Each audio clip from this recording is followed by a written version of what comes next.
Good hello 11th class students.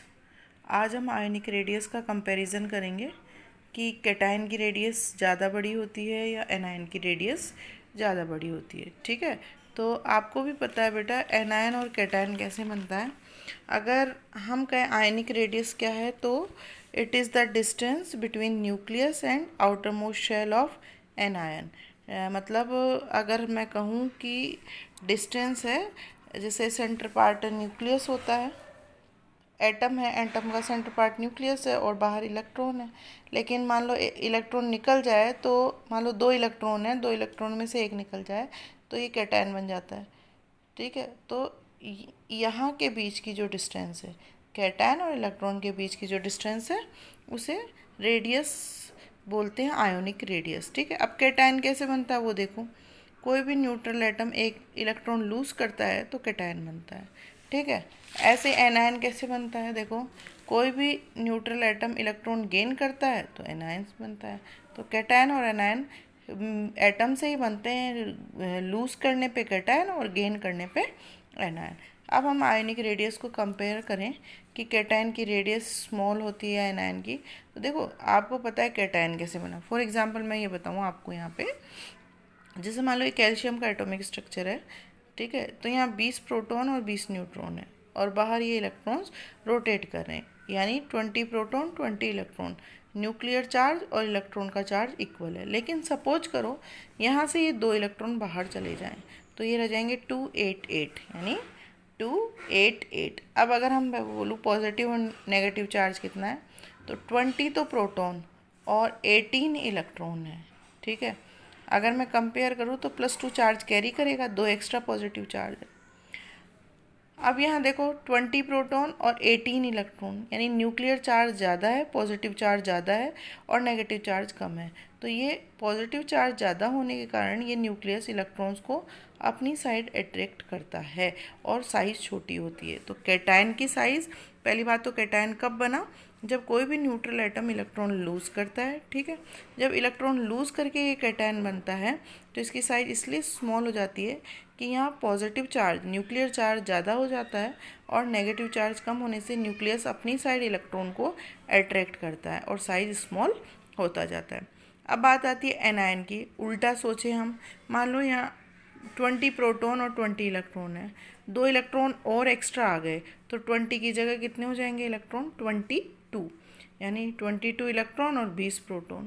तो यानी electron ज़्यादा होने के कारण न्यूक्लियस इन इलेक्ट्रॉन्स को प्रॉपरली हैंडल नहीं कर पाएगा, अपनी साइड अट्रैक्ट नहीं कर पाएगा, इसलिए साइज़ बड़ी होगी। तो लास्ट कंक्लूज़न अगर हम ये कहें तो यह है कि हमेशा कैटायन की रेडियस स्मॉलर होती है पेरेंट एटम से, एनायन की रेडियस लार्ज होती है पेरेंट एटम से।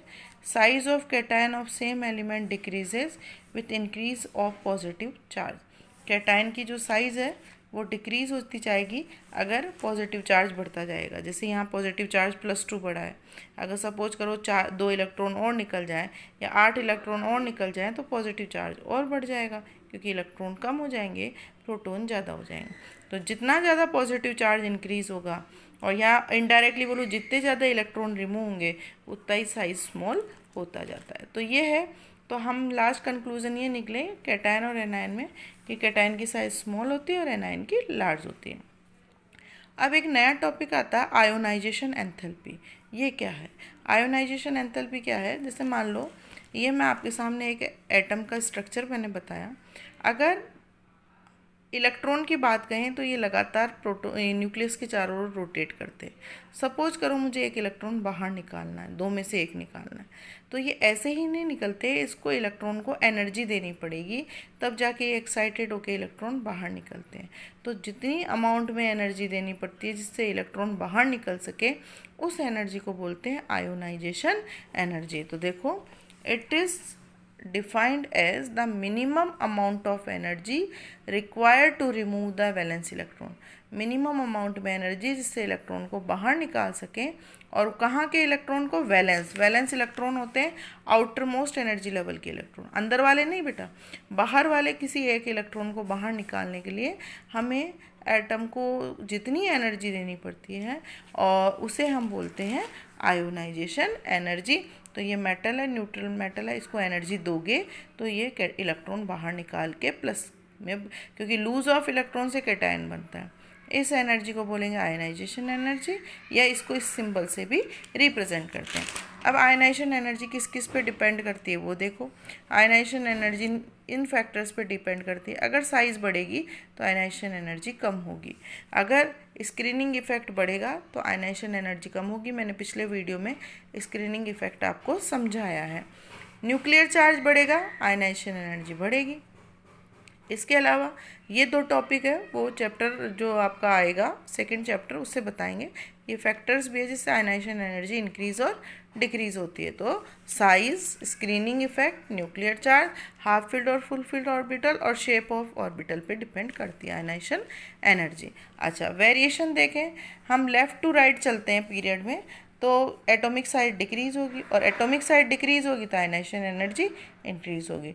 तो left to right in a period ionisation energy increases. Up to down group में एटॉमिक साइज इंक्रीज होती है तो आयनाइजेशन एनर्जी डिक्रीज होती है। ठीक है, क्योंकि ये इसके इन्वर्सली प्रोपोर्शनल होती है। ठीक है बेटा।